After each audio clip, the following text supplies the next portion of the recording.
사사기 1장 1절에서 3절입니다. 우리 다 같이 한 목소리 읽겠습니다. 여호수아가 죽은 후에 이스라엘 자손이 여호와께 여쭈어 이르되 우리 가운데 누가 먼저 올라가서 가나안 족속과 싸우리이까? 여호와께서 이르시되 유다가 올라갈지니라. 보라, 내가 이 땅을 그의 손에 넘겨 주었노라 하시니라. 유다가 그의 형제 시몬에게 이르되 내가 제비 뽑아 얻은 땅에 나와 함께 올라가서 가나안 족속과 싸우자. 그리하면 나도 내가 제비 뽑아 얻은 땅에 함께 가리라 하니 이에 시몬이 그와 함께 가니라. 아멘. 기도하겠습니다. 하나님 감사합니다. 오늘 이 시간 우리가 말씀을 함께 나눕니다. 축복하시고 말씀 안에서 우리의 인생이 새롭게 만들어지며 말씀이 우리를 변화시키는 축복 주님 내리워 주시옵소서. 하늘의 문을 열어주셔서 사람의 언어가 아니라 하나님의 언어로 말씀이 전해지고 주의 감동 속에서 말씀을 받게 해주시며 듣고 전하는 모든 곳에 오직 성령님만 역사해 주시옵소서. 특별히 아버지의 감사한 것은 아버지 하나님 말씀을 들을 때마다 아버지 우리의 질병이 치유되게 하시고 말씀 속에서 우리가 강건하게 해주시며 말씀 안에서 우리의 삶의 모든 부분들이 아름답게 회복되게 해 주시옵소서. 주 앞에 감사드립니다. 이 시간 하나님 영광 받아 주시옵소서. 예수님의 이름으로 기도드립니다. 아멘. 어제 그 전쟁의 소식, 또 이제 선거의 소식이 이렇게 이제 전해지죠. 저는 하나 소망 중에 있어요. 그게 뭐냐면 우리나라 투표가 축제가 됐으면 좋겠다라고 하는 마음이에요. 미국은 사실은 대통령을 뽑는 선거가 축제 아닙니까? 서로 비난하기보다는 경쟁하고 또 그런 가운데서 되어지는 것처럼 우리나라도 참 그런 나라가 됐으면 좋겠다. 아마 조만간 이제 그런 나라가 되지 않을까 기도하는데, 여러분들 기도하는 가운데서 또 아름다운 그 이제 그 이제 선거가 있길 바라고요. 또 이제 전쟁의 소식이 또 계속되고 있습니다. 참 우크라이나가 몇 날 못 견뎌서 항복하든지 아니면 정복되든지 될 것이다, 이런 생각을 했는데 벌써 전쟁이 시작한 지 이제 열흘이 가까이 되어지죠. 그러면서 이제 사실 전쟁의 똥통에 빠진 것은 침략한 러시아예요. 우크라이나가 아니라. 지금 이제 전진도 못하고 후퇴도 못하고 지금 이제 참 이렇게 이제 그런 그 어려움에 있어요. 전쟁은 사실은 시작하는 것보다 끝맺는 게 더 어렵습니다. 여러분들이 역사를 좋아하시는 분들 가만히 보세요. 전쟁의 시작은요, 뭐 그냥 왁 하고 시작을 하지만 그러나 이 끝날 때는 이게 더 어려워요. 그래서 전쟁은요, 끝날 때 더 많이 죽습니다. 이번에 얼마 전에 미군이 아프가니스탄에 철수했잖아요. 세상에 이런 철수가 없습니다. 소련이 아프가니스탄에서 철수할 때요, 얼마나 많은 사람들이 죽었는지 몰라요. 철수가 그렇게 어려워요. 그러니까 이 러시아가 지금 전쟁을 시작을 했는데 이걸 지금 어떻게 끝마쳐야 되나, 이게 심각한 이제 갈등 속에 있어요. 결국 끝을 맞춰야 되는데 뭔가 얻은 것도 없이 이제 이렇게 끝을 맺히면 이게 실각할 것이고, 그리고 온갖 망신을 다 당하죠. 뭔가 좀 얻으려고 그러니까 뭐 얻을 수 있는 방법들이 없잖아요. 그러니까 이게 지금 심각함 속에 있음을 봅니다. 특별히 이번에 이 전쟁을 통해서 러시아가 정말 개뿔도 아니라는 게 확인이 됐어요.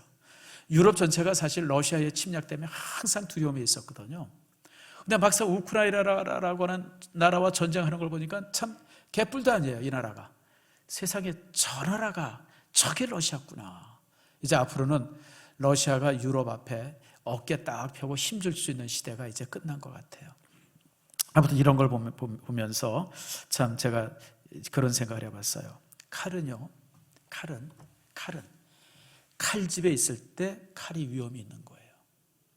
칼을 딱 빼면 그때부터는 이게 참 그 위험이 사라집니다. 장군들이 칼집에 칼을 가지고 있을 때 그때 위험이 있는 것이지, 거기서 칼을 뽑으면요, 여러분 여러 가지로 망신당하고 참 그러죠. 지금 러시아가 그런 것이었었어요.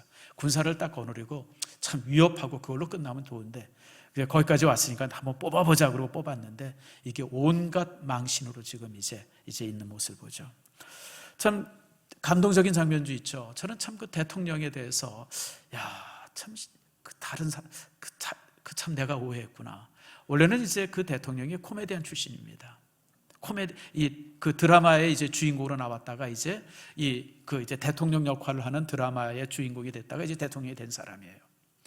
압도적으로 됐죠. 70%가 넘는 이제 이렇게 대통령 투표로 이제 아프리카 됐는데, 그래서 저는 사실 저 사람이 뭘 할까 그런 생각을 했어요. 그런데 여러분, 실질적으로 그 사람 보니까요, 이분이 우크라이나 최고 국립대학의 법대 출신이더구만요.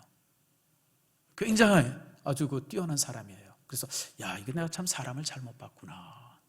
뿐만 아니라 이제 전쟁이 나니까 미국에서 그 대통령에게 옆에 폴란드에서 피신해서 원격으로 이렇게 지휘하라 그랬을 때 이 대통령이 거절하죠. 나는 키이브에서 나는 함께 하겠습니다. 그래서 지금 전쟁의 속에서 이 암살의 위험 속에서 저가 이제 키이브에서 이제 버티고 있어요. 버틸 뿐 아니라 그 아내가 얼마 전에 사진을 이제 SNS에서 사진이어서 한번 봤는데, 완전 무장한 군인의 모습을 가지고 진짜 공수부대 군복을 입고 총 들고 있는 모습을 제가 사진으로 보면서 이게 참 사람이 다르다. 참 내가 이 사람을 참 오해했구나. 그런 생각을 해봤어요. 뿐만 아니라 전쟁이 처음 시작될 때 얼마나 많은 사람들이 이제 이렇게 피난을 갔습니까? 그래서 제가 그걸 보면서 아니, 내 나라를 내가 지키지 않는데 누가 지켜주나. 참 저 사람들 참 어리석다 생각을 했는데 아니나 다를까 그러지 않았어요. 폴란드에 살고 있는 젊은 청년들이 6만 2천 명이 건너왔어요. 원래 우크라이나는 농업 나라이기 때문에 젊은이들이 할 게 별로 없어요. 그러니까 폴란드에 가가지고 저들이 많은 일들을 했는데, 그 6만 2천 명이 이번 한 주일 사이에 다시 이제 이 우크라이나로 건너온 거예요. 그리고 그들이 다 총을 들고 전선에 지금 투입이 됐습니다. 그래서 참 이 나라가 참 대단한 나라구나. 참 다르구나. 원래 이 우크라이나는 타타르족입니다. 여러분 혹시 중앙아시아에 관심 있는 분들은 좀 알 텐데, 원래 이 타타르족은 어디에 살았냐면 몽고 지역에 살던 민족이에요. 그런데 이 타타르족의 일부가 서진을 하죠. 그래서 이제 그들이 정착한 곳이 지금 이제 그 우크라이나입니다. 그래서 여기 거주하고 있는 타타르인을 갖다가 누구라고 그러냐면 서타타르인이라고 합니다.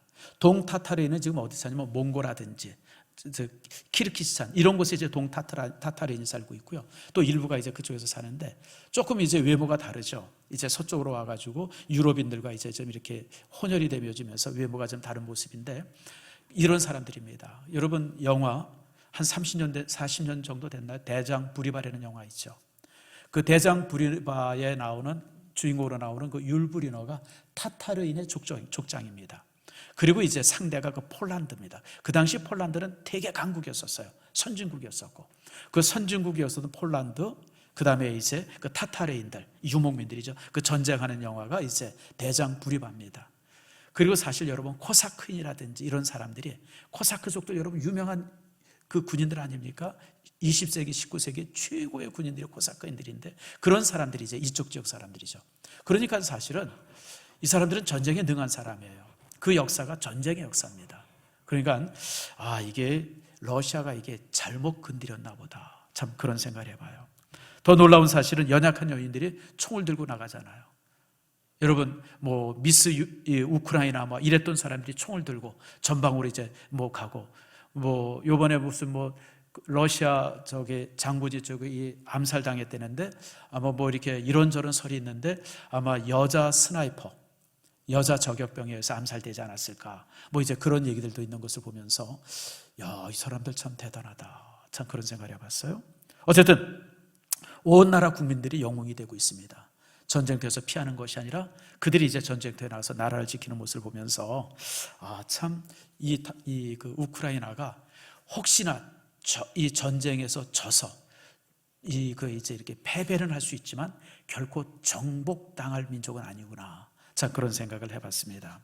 어쨌든 이런 이 위기가 올 때마다 이제 영웅들이 이제 나오게 되어지고, 특별히 참 이렇게 우크라이나라고 하는 전쟁을 통해서 보는 것은 한 사람의 영웅이 아니라 여러 사람들, 많은 사람들이 영웅이 되어져서 이 전쟁에 임하는 모습을 보면서 참 많은 교훈들을 받습니다. 자, 우리 성경으로 돌아옵시다. 여러분 사사기도 이런 전쟁에 가는 얘기입니다. 특별히 사사기는 이제 그 제목이 조금 우리가 좀 낯설죠. 여러분 사사기 그랬을 때 도대체 이 사사기 무슨 뜻인가? 뭘 공부했다는 건가? 우리가 사사받는다고 그러잖아요. 뭐 이런저런 그 생각들을 많이 하는 그런 책입니다. 근데 사사기는요, 원래 이게 우리나라 말로 정확히 번역하면 판사의 책 이런 뜻입니다. 사사라는 말이 이 영어로 이제 저지인데 그게 뭐냐? 판사 아닙니까? 판사의 책. 근데 이제 이게 우리나라 성경의 약점 중에 하나가 이제 이런 번역의 약점이 있어요. 원래 이제 이 성경이 와서 이 한문으로 먼저 번역이 되어져요. 그래서 한문으로 번역된 성경이 이제 한글로 번역이 되어져요. 그게 최초의 번역입니다. 로스 선교사가 번역한 최초의 번역 성경이 그렇게 번역이 되어져요. 그러니까 이런 내용이나 이런 거는 이제 한글로 쭉 이렇게 번역이 돼서 오는데, 이 고유명사가, 한문이 쓰여졌던 고유명사가 우리한테 그대로 오는 거예요. 또 우리는 또 이제 중국 사람이 읽는 한문과 우리 한문이 다르잖아요. 음가가 다르잖아요. 그러니까 중국 사람들은 비슷하게 읽는데 우리나라에 오면 전혀 다른 그 음가를 갖는 거예요. 대표적인 것이 이제 사람 이름들이죠. 바울 그러면 바울을 알아듣는 사람이 온 세계 안에 우리나라밖에 없습니다. 다른 모든 나라에서는 뭐라고 읽냐면 폴이라고 있습니다. 폴. 요한, 우리나라만 요한으로 읽어요. 다른 나라에서는 다 뭐로 읽을까요? 존이라고 있습니다. 뭐 인명뿐이 아니라 지명도 다 그렇습니다. 그래서 여러분들 이런 걸 이렇게 보면서 이게 한번 정리가 돼야 되는데 그런 마음이 있는데 이걸 정리를 못하는 게, 이게 이 성경의 이렇게 번역의 역사가 100년이 넘어가고 너무 이제 정착돼 있으니까 이걸 못 바꾸는 거예요. 이걸 바꾼 성경이 있습니다. 그게 이제 한 40년 전에 나온 공동 번역 성경, 이걸 다 바꿉니다. 고유명사들. 그래서 스테반이 아니라 스테파누스, 그 마가가 아니라 무슨 마테오, 뭐 이런 식으로 이제 거기는 또 이제 라틴어식으로 바꿔가지고 그것도 좀 문제가 있는데, 어쨌든 뭐 이런 식으로 이제 사사기라는 그 이제 내용이 그래요. 그래서 사사기는 뭐냐면 이 재판관의 책인데, 이스라엘 민족이 이제 가서 정착을 하면서 이제 그 왕도 없었고 지도자가 없었어요. 그러다 보니까 이런 이 부족들을 재판하던 재판관들에 의해 가지고 이제 잠깐씩 나라가 다스려졌어요. 그래서 이제 그들에 의해서 다스려졌다 해서 사사기라고 하고요. 성경은 이제 이렇게 길지 않은 성경이지만 실제 사사기의 모든 연대가 400년입니다. 400년의 역사를 좀 짧게 이제 거기 나오는 사사들 중심으로 쭉 이제 기록이 되어진다라고 하는 걸 여러분 이제 아시길 바랍니다. 자, 그럼 우리가 다시 한번 내용을 봅시다. 자, 1절 보세요. 한번 따라 합시다. 여호수아가 죽은 후에. 여호수아가 죽은 후에. 성경을 읽다 보면 죽음으로, 어떤 사람의 죽음으로 그 성경이 끝나거나 또 성경이 시작되고 이런 부분들이 참 많습니다. 출애굽기서도 시작이 뭐냐면 요셉이 죽은 후에 이렇게 시작되죠. 여호수아서도 보면요, 모세가 죽고 이렇게 시작이 되어져요. 오늘 우리가 읽은 사사기도 이제 여호수아가 죽은 후에 이렇게 시작이 됩니다. 누가 죽고 그러면서 이제 역사가 시작되죠. 이게 뭘 의미할까요? 이것의 의미는 뭐냐면 시대가 바뀌었다는 거예요. 새로운 시대가 도착했다는 거예요. 사실 사사기 이전의 시대는 무슨 시대냐면 영웅의 시대였었어요. 영웅들의 시대. 모세가 영웅 아니었습니까? 걸출한 사람이죠. 저는 정말 이제 애굽의 왕 바로 앞에 서서 담대하게 정말 맞짱을 떴던, 그리고 또 광야에 있었던 수없이 많은 일에 있어서 정말 영웅처럼 정말 이렇게 일했던 사람이 모세였었어요. 또 여호수아도 마찬가지입니다. 여호수아도 이제 모세의 이제 후계자로서 정말 영웅처럼 모든 사역을 담당했던 사람이 사실 모세였었어요. 그런데 이런 영웅들이 이들이었었는데 그런 영웅들이 죽습니다. 더 이상 이제 이스라엘 민족 앞에는 이제 영웅이 존재하지 않습니다. 새로운 시대가 되어진 거예요. 이제 군중들, 집단만 남는 그런 시대가 되어진 겁니다.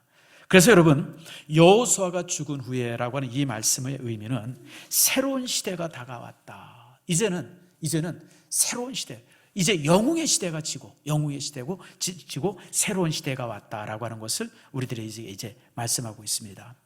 사실 영웅들이 다스리던 시대는 모든 일이 참 쉬웠어요. 물이 없다. 그럼 누구한테 가면 돼요? 그냥 모세한테 가면 돼요. 뭔가 전쟁이 난다. 누구한테 가면 돼요? 모세한테 가고 여호수아한테 가면 돼요. 그러면 이 사람들이 알아서 잘 처리해. 이렇게 해라 저렇게 해라. 하나님과談판을 짓든지 아니면 백성들에게 지시하든지 해서 이 영웅의 시대는 영웅에 의해서 모든 것이 이끌어지는 때였었어요. 그런데 이제 이런 영웅들이 사라진 사사시대는 그렇지 않았습니다. 군중들의 시대였었고 군중들이 그냥 우왕좌왕하고 막 이러던 시대, 그런 시대였었어요. 다시 말하면 군중이 이제 영웅이 되어야 되는 그런 시대가 되어지고 만 겁니다. 자, 그래서 여러분, 우리 믿음의 사람들은 시대를 읽는 해안이 있어야 됩니다. 우리가 시대를 잘 읽을 수 있어야 돼요. 저는 우리 한국 사람들이 굉장히 뛰어나죠. 저나 여러분들이 이렇게 앉아 있어서 보잘것도 없어 보이지만 외국에 한번 나가보세요. 여러분들은 영웅입니다. 대한민국 선교사들이 외국에 나가면 영웅입니다. 그래서 제가 그런 생각, 아니 한국 사람들이 무슨 특별한 게 있나? 뭐 아무리 봐도 특별한 거 없대요. 키도 짤딱막하고 성질은 또 얼마나 급해요.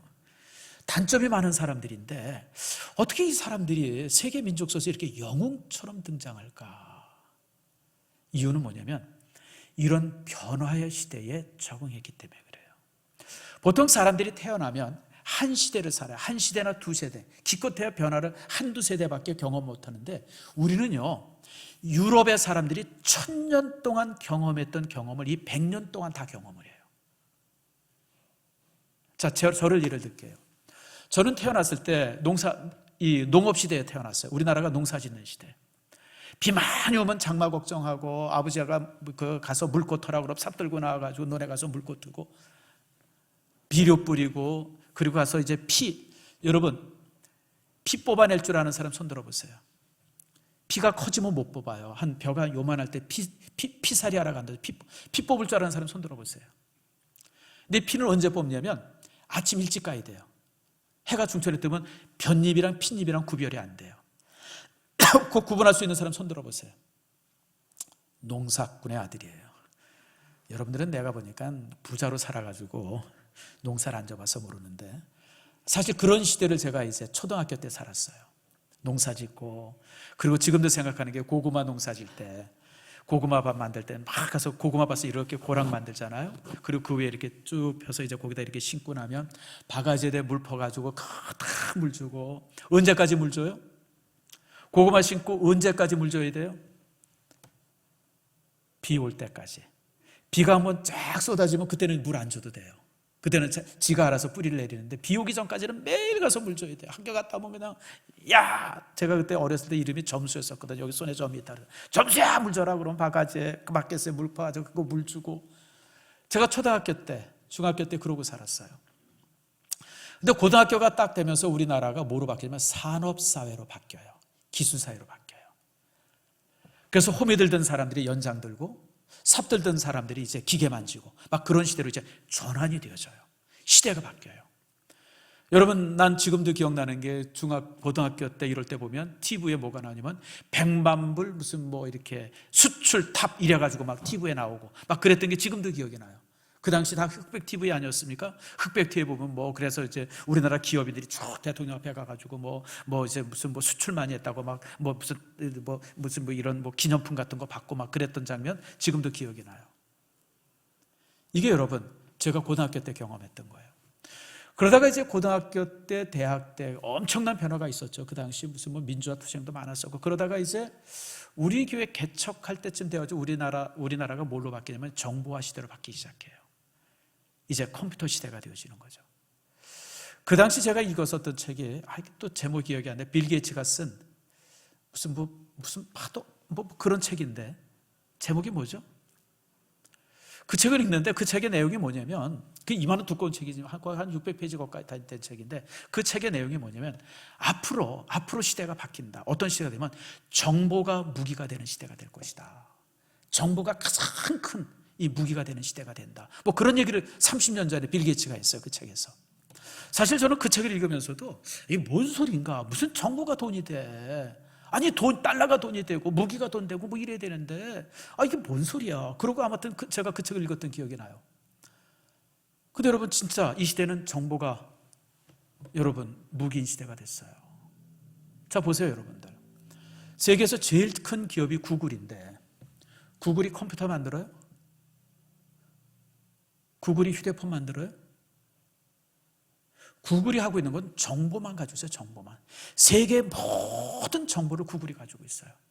그래서 요즘에는 문제가 있으면 하나님께 묻지 않고 누구한테 물어요? 구글님한테 물어요. 거기에 다 답이 있어요. 거기에 다 답이. 시대가 그렇게 되고 말았어요. 정보화 시대. 그러다가 이제 한 5년, 6년 전부터 무슨 얘기를 하냐면 이제 제4차 산업 얘기를 했어요. 클라우제비치입니까? 그 사람이 이제 그런 얘기 하면서, 아니, 클라우제비치가 아니죠. 독일 사람 누굽니까? 아무튼 그 사람이 이제 그런 책을 쓰면서 그 얘기가 한참 나오다가 작년부터 또 시대가 바뀌었어요. 무슨 시대가 되냐면 메타버스 시대가 됐어요. 어느 대선 후보에게 메타버스를 물어봤더니 무슨 이게 대형 버스인가 무슨 뭐 직행 버스인가 그래가지고 작년에 한번 웃음거리가 됐잖아요. 메타버스가 뭡니까? 메타는 초월이라는 뜻이에요. 메타. 버스는 뭐냐? 유니버스에서 그 버스 뒤에 버스가 아니라 타고 다니는 버스가 아니라 그 우주라고 하는 거기에서 이제 그 버스를 따가지고 둘을 합친 신조어예요. 다시 말하면 초월의 세계, 가상의 세계가 있다는 거예요. 근데 내가 그 가상의 세계의 개념을 이해하려고 이런저런 책을 열심히 봤는데도 아직도 개념이 명확하게 들어오질 않아요. 근데 분명한 사실은 현실과 다른 또 다른 세계를, 근데 여러분 이게 지금 우리 세대가 이걸 이해하지 못하는데 여러분 우리가 이해해야 될 이유가 있어요. 왜냐하면 지금 초등학생들, 중학생, 고등학생들이 메타버스의 시대에 살고 있어요. 걔네들은 이 현실 세계에 사는 게 아니라 가상의 세계 속에서 살아요. 거기서 지들이 돈놀이도 하고 거기서 땅도 사고 거기서 집도 사고 차도 사고 심지어는 핸드백도 사요. 지금 우리는 여러분 제일 비싼 이 핸드백이 뭐죠? 프라다. 자, 한 500만 원 하죠? 더 해요? 더 하나 보다. 우리 집사님 표정 보니까 한 1,000만 원 한다고 합시다. 여러분 현실 세계에서는 1,000만 원짜리 이 그 프라다 이걸 못 드는데 얘네들이 가상 세계에서는 프라다 이 핸드백을 다 들고 다녀요. 가상 세계 속에서 입생노랑 옷들 다 입고 다니고 심지어는 그 뭐 람보디가 아닙니까? 무슨 뭐 이태리제 그 스포츠카 같은 거 그런 것도 가지고 있고. 요즘 청소년들이 가상 세계 속에서 살아요, 여러분들. 현실감이 없어요. 이게 심각해요. 현실감이 상실돼 있어요. 현실적으로는 엉망으로 살고 학교에서 꽁지로 사는데 가상 세계 속으로 어마어마한 거부가 돼가지고 큰 집을 소유하고 있고 그 속에서 살아요, 애들이. 그리고 그 속에서 만족하면서 살고 있어요. 우리가 이걸 이해를 해야 돼요. 그냥 막 야단치고 이놈의 새끼 그냥 게임하지 마. 여러분 그런 게 아니라 이제는 애들이 그 속에서 살고 있는데 우리가 이해하지 못하면 걔네들이랑 대화도 안 되고 이게 지금 그런 시대 속에 우리가 살고 있습니다. 여러분, 근데 이런 시대의 변화를 우리가 이해해야 되고 우리 교회가 이해할 뿐 아니라 그것을 수용해야 되고 심지어는 그런 변화의 주도적 역할을 교회가 해야 돼요. 그래서 교회가 2000년 동안 이 사회 안에서 2000년 동안 머물고 여기까지 온 이유, 그리고 지금도 우리 교회가, 그러니까 교회의 위기가 수없이 많았어요. 여러분 200년 전에 다윈이 진화론을 쓰고 나서부터 진화론을 얘기하면서 이제 교회는 다 망했다 그랬는데 여러분 그것과 전혀 상관없이 교회는 여전히 존재하잖아요. 또 100여 년 전에 공산주의가 막 발흥하면서 이제 교회가 다 끝났다 생각하는데 결국 그 공산주의자들이 여러분 교회 때문에 다 무너졌잖아요. 사회주의나 공산주의는 교회 때문에 다 무너진 거예요. 우리가 이런 상황을 바라보면서 어떻게 교회가 그런 변화에 유연하게 적응할 수 있으며 또 심지어는 그런 변화를 주도할 수 있었는가라고 하는 것이 지금 우리 모든 이 교회 지도자들의 어떤 화두입니다. 이유가 있어요. 그것은 교회가 가지고 있는 원리 때문에 그렇습니다. 그 원리가 뭐냐면 아디아포라라는 원리예요. 한번 따라합시다. 아디아포라.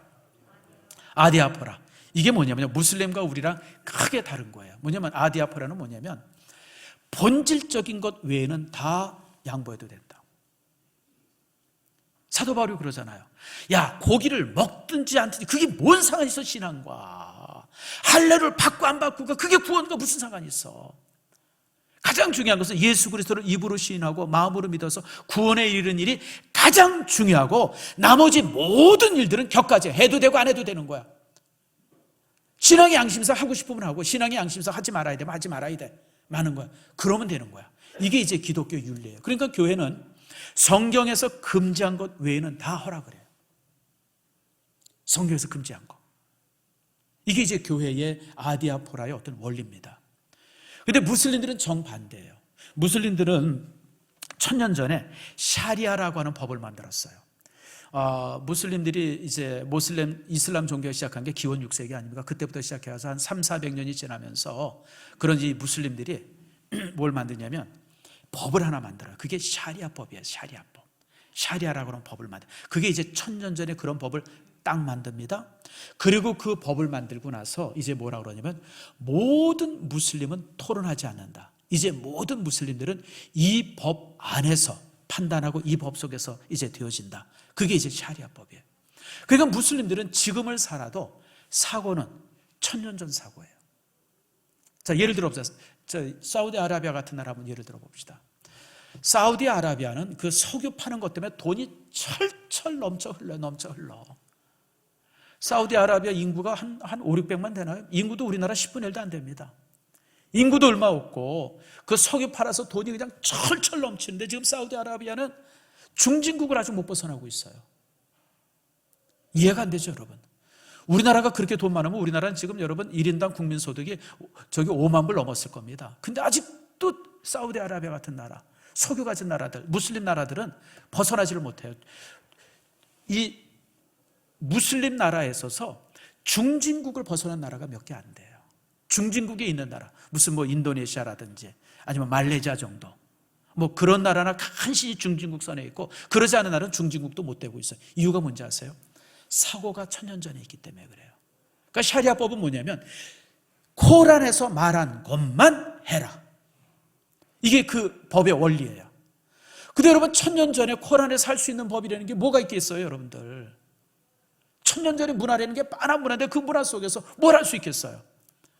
그러니까 이제 이 샤리아법 속에 갇혀져 있는 무슬림들은 더 이상 이렇게 성장이 안 되는 거예요. 그래서 저는 여러분들에게 말씀드립니다. 여러분, 우리 교회는요, 시대 적응을 지금까지 잘해왔고, 교회는 시대 적용을 주도해 왔어요. 그래서 우리 교회가 지금 이제 이런 모습으로, 사실 좀 우리가 이런 걸 많이 보죠. 우리나라도 지금 이런 놀라운 변화 속에 있어요. 여러분, 우리나라 가만 보세요. 우리나라도 과거에는 정치인들은 영웅들이었었어요. 그러다가 노무현 대통령이 딱 되면서 정치인들의 영웅의 시대가 끝납니다. 누구나 다 정치인이 될 수 있는, 대통령이 될 수 있는 그런 시대가 그분 때부터 시작이 되어져요. 또 여러분, 산업도 그렇잖아요. 재벌의 영웅의 시대가 있었잖아요. 근데 21세가 되어지면서 재벌의 영웅 시대가 다 지났어요. 교회도 마찬가지입니다. 교회도 영웅의 시대가 있었어요. 돌아가신 한경재 목사님이라든지 얼마 전에 돌아가신 조영기 목사님, 또 옥하는 목사님들, 이런 분들은 사실 교회의 영웅들이죠. 근데 이제 그분들이 돌아가시면서 이제는 교회가 무슨 뭐 뚜렷한 영웅이 있는 시대가 아니에요. 우리 교회도 마찬가지입니다. 제가 우리 교회를 이렇게 바라보면서 어떤 면에서 제가 이제 영웅이죠. 뭐 여러분 이렇게 얘기하면 아이 무슨 뭐 목사님이요, 혹시 그럴지 모르지만 사실 어떤 면에서 저와 또 우리 교회 이제 몇몇의 이 장로님들, 그러니까 개척교회 때부터 함께했던 장로님들이죠. 뭐 이런 장로님들이 사실 뭐 나름대로 교회 안에서 영웅이에요. 근데 여러분 4~5년 지나면 그분들이 다 은퇴합니다. 그러면 이제 성도 전체들, 우리 이제는 그런 어떤 그 영웅에 의해서 이끌어져가는 교회가 아니라 이 전체들 이제 이렇게 이끌어가지는 교회로 이제 교회의 모습이 이제 바뀌게 됩니다. 그래서 우리 모두가 이런 시대의 변화를 읽을 줄 알아야 되고, 그것을 읽음으로 인해서 어떤 적응할 수 있어야 이제 이 성장도 되어지고 또 거기서 이제 이렇게 무너지지도 않습니다. 그래서 여러분, 오늘 1절 말씀 속에서 우리에게 보여지는 교훈이 뭐냐면 시대가 바뀌었다는 거예요. 시대가 바뀌고 있어요. 영웅의 시대가 이제는 군중의 시대가 된 거예요. 한두 사람의 잘난 사람에 의해서 되어지는 시대가 아니라 이제는 모두가 함께하는 그런 시대가 되어졌어요. 그런 시대로 바뀌었다라고 하는 것이 이제 본문의 내용입니다. 자, 그 다음에 이제 이 1절 말씀을 읽어보니까 이제 여호수아가 죽었어요. 여호수아가 지도자가 되고 죽게 되는데 그게 40년간 여호수아가 이제 가나안 땅을 지배하고 있었는데 아직도 전쟁이 지속되고 있어요. 이스라엘 자손이 여호와께 여쭤 이르되 우리 가운데 누가 먼저 올라가서 가나안 족속과 싸우니까 아직도 전쟁을 하고 있는 거예요. 아직도. 자, 제가 지도를 하나 보여드릴게요. 이게 여호수아에 의해 가지고 제비뽑기를 해서 나라가 이렇게 분할이 됩니다. 유다 땅에 이렇게 있고 유다 땅 가운데 시몬 지파가 있죠. 그것도 바로 위에 또 단 지파가 조그맣게 있는데 단 지파가 저 북쪽에도 있어요. 뭐냐면 단 지파가 족이 있다가 이 블레셋과의 싸움에서 도저히 힘들어가지고 단 지파가 집단 이사를 떠납니다. 이게 단 지파가 저기 그래서 갈릴리 바다 근처 북쪽에 이제 단 지파가 살아요.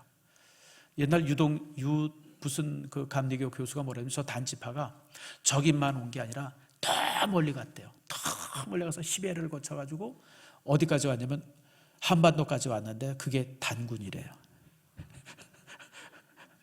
말이 돼요, 안 돼요? 되나? 아무튼 옛날에 그 민중신학 한다는 사람들이 그런 황당한 소리를 많이 했어요. 근데 단지파가 그래서 여러분 지금도 성지순례 가보면 이스라엘에 매일 올라가면 저 단지파가 있는데 거기에 머뭅니다. 저기가 어디냐면 헬몬산 바로 아래 그 이제 그 수원지예요. 그 다음에 거기 이제 납달리 있고 그 밑에 이제 그 아셀 지파 있고 또 이제 동쪽에 므낫세 지파, 갓 지파, 루벤 지파 뭐 이런 식으로 이제 나누어져서 저들이 이제 이렇게 국경을 그었어요. 근데 요거는 줄만 긋은 거예요. 줄만. 실제 저 안에 가나안 민족들이 여전히 무수히 많이 살았어요. 무수히. 수십만 명의 가나안 지파 사람들이. 근데 문제는 뭐냐면 하나님께서 그 가나안 지파를 다 정복해서 죽여라. 남김없이 죽이라고 명령을 하세요. 저는 사실 출애굽기서나 사사기나 여호수아를 읽을 때 이 부분이 굉장히 고민이 됐어요. 아니 하나님이 왜 그러셨나? 여러분 생각을 해보세요. 아무리 이스라엘 민족이 이뻐도 아무리 유대인이 이뻐도 한쪽에 사는 사람을 다 죽여버리고 거기 가서 너 살아라. 이게 사랑의 하나님으로서 옳아요, 그러요? 그래도 나는 믿습니다. 손 들어보세요. 나보다 믿음 좋은 사람들이. 훌륭한 신앙의 사람이에요. 난 사실 이 부분이 이해가 안 됐어요. 솔직하게 청년 때 사사기나 여호수아를 읽을 때마다 항상 이게 불편했어요. 왜 그러셨나? 왜 하나님이 이렇게 지금 중동에서 일어나는 전쟁, 뭐 이것도 우리가 비윤리적이라고 얘기하는데 이게 사실은 얼마나 비윤리적이고 비인륜적이에요. 그렇잖아요, 여러분들. 다 죽이고 남김없이 죽이려는데. 그리고 여러분 이 기록이 3,000년 전 기록이에요. 3,000년 전에는 이 지구 안에 사람이 살던 곳이 전체 지구 면적의 1%도 안 됐어요. 나머지는 다 무주공산이에요. 가서 살면 다 살 수 있는 곳이에요. 그러니까 하나님께서 굳이 왜 여기 와서 살라고 그러나? 이 가나안 땅은 사람들이 제일 오밀조밀 와서 사는 데인데 우리나라 같으면 이 가나안 땅은 뭐와 같으면 정류장 같은 곳이에요. 정류장. 이 정류장에는 사람들이 많이 살잖아요. 여기가 이제 무역로의 정류장 같은 곳이 돼가지고 이민족 저민족 수십 개 민족이 막 거기 가서 옹기종기 살고 있는 곳인데 왜 굳이 거기 가서 그 사람들을 다 죽이고 왜 거기 가서 살라고 그러나? 조금 옆으로 가면 빈 땅들 얼마든지 많은데 빈 땅들이 그렇게 많은데 이 카나다 사람들이 그런데요, 모세가 잘못 알아들었다고 하나님께서 카나다를 가라 그랬는데 모세가 가나안이라고 알아들은 바람에 그 고생을 한다고. 사실 A자가 D자로만 변하면 그 카나다가 되잖아요. 하나님이 모세 보고 카나다 가라 그랬는데 이놈의 모세가 못 알아들어가지고 가나안에 가가지고 저 고생을 했다고. 가나안은 낙원인, 카나다는 지금 낙원 같은 곳 아닙니까? 뭐 이제 카나다 사람들이 그런다 그래요. 나는 사실 이게 참 이해가 안 됐어요. 그래서 솔직히 얘기해서 청년 때 이 부분을 읽을 때마다 항상 마음이 불편했어요. 아니 하나님 왜 그러세요? 그 당시 가나안 땅에 살고 있던 종족의 숫자가 아무리 안 돼도 수백만 원 됐을 텐데, 근데 이유가 창세기 15장에 있어요. 한번 같이 읽읍시다. 시작. 내 자손은 4대 만에 이 땅에 돌아오리니 이는 아무리 족속의 죄악이 아직 가득 차지 아니함이니라 하시더라. 문제는 죄예요.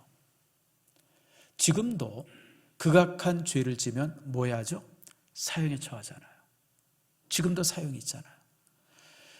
근데 사실 3,000년 전에 이 가나안 땅에 살고 있었던 이 민족들의 죄는 상상할 수 없어요. 상상할 수 없어요. 성적으로는 너무너무 타락해 있고, 네 남편 내 남편, 네 아내 내 아내 뭐 이런 구분이 없어요. 그냥 여자들은, 젊은 여자들은 다 저기 젊어서 뭐 현재 10대 후반쯤 되어지면 이제 그들이 얘기하는 그 회당에 올라가서 다 창녀 노릇을 해야 돼요. 그냥 그게 의무예요. 그게 의무. 남자들은 제사 지내러 가는 게, 제사 지내러 간답시고 가가지고는 뭐 제사 지내는 게 아니고 창녀들이랑 거시기 하다 내려오고, 이게 그 문화예요. 그 문화. 그 다음에 풍년이 오게 하려면 땅을 감동시켜야 된다 그러죠. 사람을 죽여서 땅에다 뿌렸어요. 애들 잡아서 죽이고. 그래서 여러분 지금도 이 가나안 땅에 가서 보면요, 가나안 땅에 가서 아주 오래된 집의 집토를 이렇게 딱 파보면 그 쭈쭈돌 밑에 어김없이 아이들 뼈가 있어요. 그러니까 내가 만약 집을 짓는다 그러면 첫째 아들을 죽여서 묻고 그 위에다 쭈쭈돌을 놨어요. 장남들 손 들어보세요. 이 장남들 여러분 가나안 땅에 살았으면 지금 다 안 살아 있어요. 그리고 뭐 무슨 뭐 또 몰래기라는 신은 이런 신이 있어가지고 아이를 낳으면 이제 청동으로 만들었어요. 신상을. 애를 낳으면 첫 아이를 이렇게 대고 있으면 여기다 놓고서 태워서 죽여요. 이게 그들의 예배 방법이에요. 그러니까 사실 가나안 땅에 그 당시 살고 있었던 이 민족들은 사람이기를 거절한 사람들이에요. 그러니까 하나님께서 가장 싫어하고 미워하는 것만 골라서 하는 거예요. 우상 숭배하고 성적으로 타락하고 잔인하고. 그러니까 하나님께서 그들에게 사형을 명한 거예요. 누구를 통해서? 이스라엘 민족들, 그들을 다 멸해라. 그들은 이 땅에 존재될 가치가 없다라고 하나님께서 명령하신 거예요. 그래서 사실은 하나님께서 이스라엘 민족을 칼로, 심판의 도구로 사용하신 거예요. 심판의 도구로. 또 하나는 이 하나님께서 주시는 모든 일에는, 모든 축복에는 성도의 몫이 있다는 거예요. 하나님께서 이스라엘 민족을 가나안 땅에 살면서 다 정리해 놓은 다음에 야, 이스라엘 민족 니들 가서 살아라, 이게 아니에요. 이 땅을 너희들에게 허락했으니까 이제 너희들이 전쟁을 통해서 그 땅을 획득해라, 이거예요. 다시 말하면 하나님의 축복은 상을 다 차려놓고 해라, 그리고 이렇게 입에다 떠도 입에다 놓주는 게 아니에요. 하나님은 허락을 하고 이제 내가 허락했으니까 네가 그곳을 정복해라. 이게 항상 하나님의 방법이에요. 자, 여러분 예를 들어 봅시다. 아브라함이 하나님께서 여러분 이제 믿음의 조상으로 선택했어요. 근데 아브라함이 믿음의 조상 되기까지 한 5-60년을 얼마나 고생하면서 살아요. 죽을 고비도 넘기고 이사도 여러 번 다니고 마누라도 뺏기고 아무튼 수많은 역경을 하다가 결국 아들을 죽이려고 하는 그 순간까지 가다가 믿음의 조상이 돼요. 하나님이 아브라함에게 야, 내가 너 복 주겠다. 예, 감사합니다. 그리고 다 버티고 앉아서 복 주는 것만 누리면, 그런 복은 성경 어디에도 없어요. 요셉도 보세요. 하나님께서 요셉에게 여러분 꿈을 통해서 축복하겠다고 하는 그 계시를 주시잖아요. 근데 그 요셉이 그 꿈을 성취하는데 20여 년 동안 매맞고 쫓겨가고 노예로 살다가 감옥에 가서 10여 년 살다가 그러다가 요셉이 총리가 되잖아요. 여러분 축복은 내 몫이 있어요. 내가 해야 될 몫이 있어요. 하나님이 전부 다 주지 않으세요. 여러분 다윗도 보세요. 다윗도 아주 어렸을 때 10대에 기름 부음을 받았는데요, 그때부터 왕이 되기까지 한 20여 년 이상을 그냥 전쟁통에 그냥 뭐 수없이 많은 이 위협을 겪으면서 저가 왕위를 가져요. 10대에 기름 부음 받았지만 왕은 40살에 되지 않습니까? 이스라엘 민족 전체에 20년 이상을 방황하다가 왕이 돼요. 우리가 믿음도 마찬가지예요. 로마서 10장에 있는 말씀에서 우리가 마음으로 믿어 의에 이르고 입으로 시인해서 구원을 얻는데, 이건 믿음의 시작이에요. 그때부터 우리가 하나님 앞에 어떻게 사느냐에 따라서 우리가 누릴 축복의 모습이 달라져요. 구원은 받았지만 구원받고 나서 하나님으로부터 축복을 전혀 누리지 못하는 사람도 있는 반면에 구원받고 나서 복을 누리는 사람도 있어요. 뭐가 다른지 아세요? 그가 얼마나 땀을 흘렸느냐고요. 하나님 앞에 얼마나 충성했느냐. 거기다서 복의 모습이 달라지는 거예요. 다시 말하면 하나님께서 이스라엘 민족에게 빈 땅을 가지고 약들어서 살아라가 아니라 하나님께서 승리해서 정복해서 그 복을 누리라고 명령하신 겁니다. 저는 이제 여러분 알다시피 우리 노회 안에서 이제 사실은 우리 많은 후배 목사들한테 좀 사랑을 받아요. 그리고 많은 후배 목사들이 저를 이제 이렇게 그 멘토처럼 여겨요. 그 참 복이죠. 여러분 사실 그러다 보니까 이제 어떤 때는 귀찮기도 해요. 너무 전화가 자주 오니까 뭐 이런 거 저런 거 부탁하는 게 많으니까. 그런데도 불구하고 이게 또 내가 이 땅에서 누릴 수 있는 복이고 사명인가 보다. 우리 김태희 장로님도 그 바람에 불려가서 그 뭐 이제 교육도 하고 우리 권사님들 중에서도 이렇게 뭐 이제 이렇게 그래. 그러니까 항상 우리 그 참 묘하게 정 목사님이 하는 건 다 옳다 뭐 이런 식으로 이제 사실 그렇지도 않은데 들어와서 보면 근데 그렇게 이제 제가 존중을 받아요. 며칠 전에도 제가 이제 후배 목사한테 존중을 받았어요. 그 전화가 왔더라. 띠리링하고 전화가 와서 이렇게 전화. 이 목사 웬 전화야? 그랬더니 목사님 제가 목사님한테 전화하는 게 뭔 일이겠어요. 그러면서 이제 고민들을 얘기하는 거예요. 개척교회에서 새벽 예배 나가자 성도들 한 명도 없고 혼자 기도하다가 서너 시간씩 기도하다 들어오고 주일 예배 때도 몇 명 모이지도 않고 그러면서 고민이 뭐냐. 목사님 제가 목회를 계속 해야 돼요? 접어야 돼요? 우선 생활도 안 되고 목사님 어떻게 해요? 당장 나가서 뭐 이렇게 배달하면 뭐 이렇게 수입이 많다니까 배달해야 돼요. 뭐 이러면서 이제 정말 또 아내가 조금 건강이 안 좋아요. 목사님 어떻게 하면 좋겠어요? 그래서 전화가 왔어요. 한 30분 동안 이런저런 얘기하다 제가 마지막으로 이렇게 결정을 내렸어요. 야, 이 목사 나도 그렇고 너도 그렇고 우리가 목사로 부름을 받았어. 근데 아무리 어려워도 우리가 목사로 부름받았기 때문에 목사로 죽어야 돼.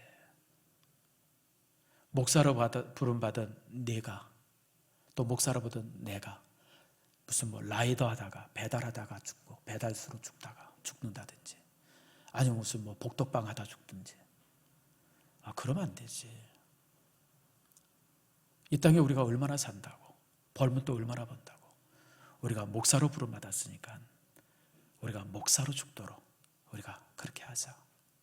그랬더니 예 목사님 알겠습니다. 뭐 이제 그러고 전화를 끊었어요. 사실 참이 어려워요. 그러니까 이제 그런 후배들이 제게 종종 물어봐요. 목사님 어떻게 하면 개척교회를 벗어날 수 있어요? 라고 이제 묻는 물음들이 많아요. 그럴 때 내가 항상 이렇게 답합니다. 한번 따라합시다.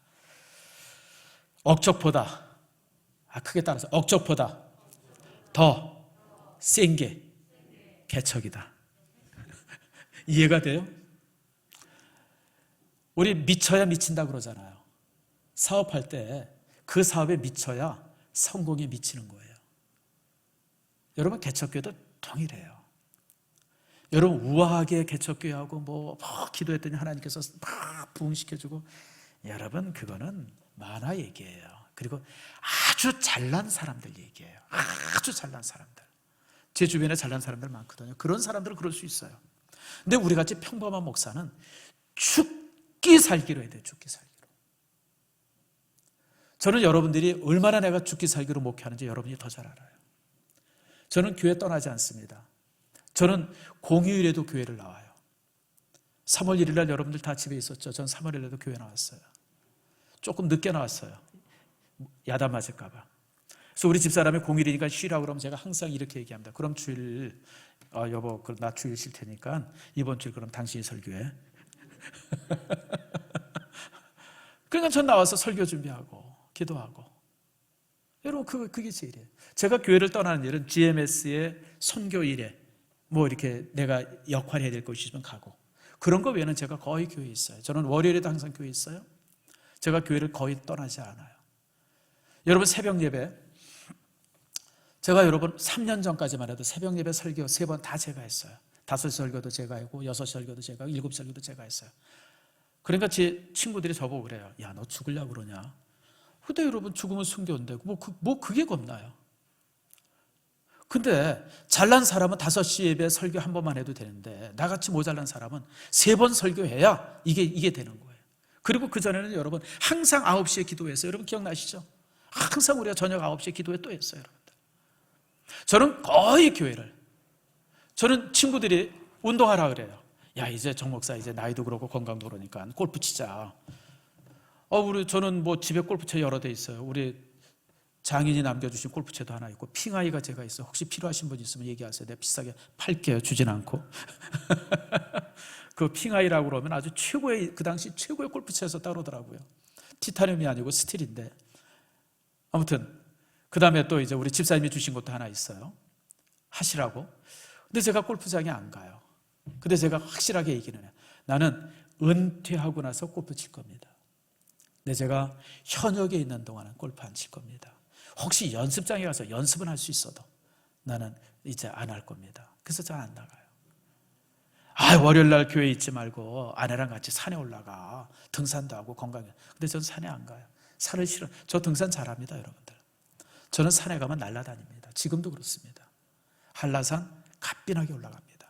예전에 제가 성판악에서 백록당까지 올라갔다 내려오는데 한 5시간 조금 더 걸렸었어요. 그게 총 합해서 19km거든요. 대단히 빠른 거죠, 여러분들. 날아갔다 왔어요, 여러분. 저는 등산 되게 좋아해요. 그런데 저는 별로 잘 안 갑니다. 왜냐하면 하나님 앞에 최선을 다해야 되기 때문에 그래요. 저는 여러분들이 사업을 하든 직장을 하든 여러분 그러길 바라요. 그래서 저는요, 솔직하게 얘기할게요. 대충 하는 사람들 싫어합니다. 뭔가 일을 맡기는데 대충 하는 사람들 있잖아요. 운동도 하면 뭐 대충 하는 사람들. 저는요, 축구를 해도 죽기 살기로 해요. 여러분 더 잘 알아요. 풋살을 해도 죽기 살기로 하지. 저는 뭐 이렇게 연습이니까 뭐 그냥 천천히. 저는 그래 본 일이 없어요. 저는 뭘 해도 하면 죽기 살기로 해요. 그게 제 인생관이에요. 왜냐하면 저는 그렇게 지금까지 살아왔기 때문에 그래요. 그래서 저는 여러분들이 사업을 하나 공부를 하거나 직장을 하거나 뭘 하든지 간에 대충 하면 안 된다고 생각해요. 대충 하는 사람은 하나님께서 주신 축복을 걷어차는 사람이에요. 무슨 말인지 아시죠? 하나님이 주신 축복을 어떻게 내가 잡을 수 있느냐? 죽기 살기로 해야 돼요. 그래야 그 축복을. 가끔 그런 사람들이 있어요. 내가 요만큼 노력했는데 하나님께서 이만큼 주다. 거짓말이에요, 여러분들. 속지 마세요. 하나님이 우리에게 무슨 로또 주시는 건 아니에요, 여러분들. 하나님은 내가 요만큼 노력하면 딱 요만큼 결실 주세요. 이만큼 노력하면 이만큼 결실 주세요. 이만큼 노력하면 이만큼 주시고, 내가 죽기 살기로 하면 여러분 생명을 내게 주세요. 그게 신앙의 법이에요. 언제나 그렇습니다. 그래서 여러분들, 저는 볼 때 하나님께서 대충 하는 사람 축복하는 거 본 일이 없고요, 게으른 사람 축복하는 거 내가 본 일이 없어요. 그것은 신앙도 마찬가지고 모든 것이 마찬가지예요. 오늘 본문의 말씀, 여러분 축복에는 사람의 몫이 있어요. 여러분 잊지 마세요. 내가 해야 될 몫이 있어요. 잊지 마세요. 자, 그 다음에 이제 2절 말씀이에요. 1절 후반절에, 자, 누가 올라가리까? 누가 올라가서 가나안 족속과 싸우리까? 지금 전쟁을 하는데 누구를 보내야 될까라고 하는데 하나님께서 말씀하시죠. 여호와께서 이르시되, 따라하시되, 유다가 올라가라. 이게 무슨 얘기예요? 지금까지 유다 지파는 모든 험한 일을 혼자 다 했어요. 여러분 광야 생활 보세요. 광야 행군할 때 항상 맨 앞에 서면 유다 지파예요. 홍해 바다를 건널 때 제일 먼저 앞장선 게 유다 지파고요. 행군할 때 맨 앞에 선 게 항상 유다 지파예요. 여러분 요단강 건너갈 때도 맨 앞에 선 게 유다 지파고, 모든 전쟁에서 항상 선봉에 선 사람들은 유다 지파. 그럼 유다 지파가 세서 그랬을까? 물론 뭐 그럴 수도 있죠. 근데 유다 지파는 항상 앞장섰어요. 그리고 그 앞장서면서 한 번도 불평한 일이 없어요. 의뢰 모든 일에 있어서 자신들이 앞장서는지 알았어요. 그냥 여러분 전쟁에 있어서 앞장서는 게 얼마나 어려워요. 제일 먼저 죽는 게 맨 앞에 있는 사람들 아니에요? 그런데도 유다 지파는 항상 앞에 섰어요. 무슨 얘기입니까? 안 됩니다, 못합니다, 나중에 하겠습니다, 이런 사람을 하나님께서 써본 일이 없어요. 하나님께서는 항상 긍정적인 사람 들었으십니다. 예, 순종하는 사람 들었어요. 저도 그래요. 저도 우리 교회 안에서 못합니다, 안 됩니다, 이런 사람들은 제가 별로 일을 안 맡깁니다. 제가 하겠습니다, 이런 사람들에게 항상 제가 일을 맡깁니다. 여러분, 우리가 항상 이런 모습이 돼야 돼요. 제가 여러분 앞에 저를 자랑하는 것 중에 하나가, 저는 어떤 일도 제가 주저해보거나 안 합니다, 못합니다라고 해본 일이 없어요. 제가 심지어는 찬양대 지휘도 6개월 한 사람이에요. 여러분들 우습게 보지 마세요. 왜 그러냐면 갑자기 지휘자가 나가버렸어요. 지휘자를 찾는데 지휘자가 안 찾아지는 거예요. 그러니까 나보고 하라는 거예요. 내가 했어요. 왜 했냐면 혹시 사례비 올려줄까 싶어서. 그때 워낙 교육전사 때 얼마나 가난해요, 여러분들. 13만 원 가지고 살아보세요, 여러분. 한번 살아보세요, 여러분. 장가 가가지고 13만 원 가지고 애 키우고 한번 살아보세요. 아무튼 그래서 제가 지휘를 맡겼어요. 근데 너무 놀라운 사실이 한 6개월 지휘하다 보니까 청음이 돼요, 청음이. 네 파트가 다 들리진 않지만 적어도 세 파트는 들려요. 그래서 그때 내가 느낀 게 뭐냐면, 따라합시다. 하니까 되는구나. 하니까 되더라고요. 그래서 여러분, 그때 제가 깨달은 게 뭐냐면, 어떤 사람들이 못한다고 하는 것은 이유가 딱 하나밖에 없어요. 안 하니까 못하는 거예요, 여러분들. 해보세요. 왜 못해요, 여러분들? 하면 다 돼요, 여러분들. 안 하니까 도전하지 않으니까 안 되는 거지. 제가 여러분 찬양대 지휘대 했다니까요, 여러분들. 여러분이 못할 게 뭐가 있어요, 여러분들? 교사래. 목사님, 내가 교사라는. 여러분, 세상에 교사 그걸 왜 못해요, 여러분들? 다 할 수 있죠. 그리고 또 하나는, 여러분 참 제가 또 은혜가 되는 게 3절이에요. 자, 그래서 이제 유다 지파가 가요. 근데 유다가 그의 형제 시몬에게 이르되, 내가 제비 뽑아둔 땅에 나와 함께 올라가서 가나안 족속과 싸우자. 혼자 가는 게 아니라 시몬 지파를 청해요. 우리가 함께 가자. 여러분, 하나님의 모든 일은 항상 함께 하는 겁니다. 저는 제가 수없이 얘기하지만 교회 일 혼자 하는 사람들 되게 싫어합니다. 혼자 나와서 열심히 청소하고 열심히 닦고, 저는 별로 안 좋아해요. 모든 하나님의 일은 항상 함께 해야 돼요. 이거는 여러분 교회뿐 아니라 직장의 일도 마찬가지예요. 회사 일도 마찬가지입니다. 항상 함께 해야 돼요. 혼자 하는 것은, 여러분, 교회는 독립군이 없어요, 여러분들. 항상 함께 해야 돼요. 여러분, 진정한 영웅은 혼자 자라는 사람이 아니라 함께 하는 사람이에요. 지성 중에 최고의 지성이 뭔지 아세요? 집단 지성이에요. 함께 의논해야 돼요. 지도자는 이거 해라 저거 해라 명령하는 사람이 아니라 여러 사람들의 지혜를 하나로 모으는 사람이 지도자예요, 여러분들. 여러분 가만히 보세요. 지금 대선하는 사람들 이렇게 보면 혼자 나와서 열심히 하는 사람이 있고, 자기와 비슷한 사람, 여러 사람 동원해서 함께 하는 사람들이 있어요. 누가 승리할 것 같아요? 여러분 잘 보세요. 인생은 혼자 할 수 있는 게 별로 없어요. 여러분, 삼손, 제가 다음 주에 이제 특별히 이 설교를 준비하면서, 제가 이제 다음 주 설교도 같이 준비하면서 이제 이렇게 묵상하면서 삼손을 이렇게 묵상해 보면서 제가 느낀 게 그거예요. 삼손은요, 신과 같은 사람이에요. 사실 삼손은 신이에요, 신. 태어날 때부터 나시리로 태어났고요. 그리고 저가 얼마나 괴력의 사람이냐면, 여러분 그냥 성문을 이렇게 뜯어가지고 갈 정도로 괴력의 사람이에요. 머리도 좋았어요. 블레셋 사람들에게 이 수수께끼 내는 거 보세요. 그 언어 유희인데 지혜로운 사람이에요.